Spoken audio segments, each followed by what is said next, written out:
ما معنى هذه العلامات التي نراها دائما في آيات القرآن الكريم؟ هذه العلامات تسمى علامات الوقف.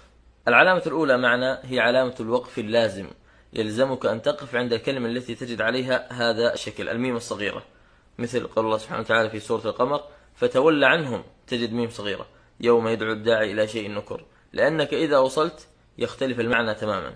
العلامة الثانية علامة الوقف الممنوع، لا تقف، لأنك إذا وقفت يختلف المعنى، مثل قوله تعالى في سورة الممتحنة: وقد كفروا بما جاءكم من الحق يخرجون الرسول وإياكم أن تؤمنوا بالله ربكم إن كنتم خرجتم، إلى آخر الآيات.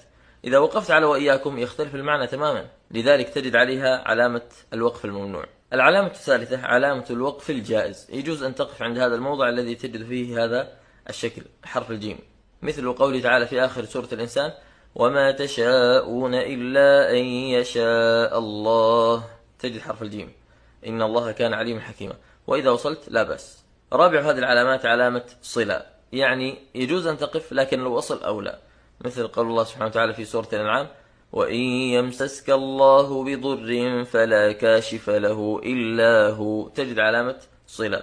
وإن قلت فلا كاشف له إلا هو وإن يمسسك بخير، هذا أولى.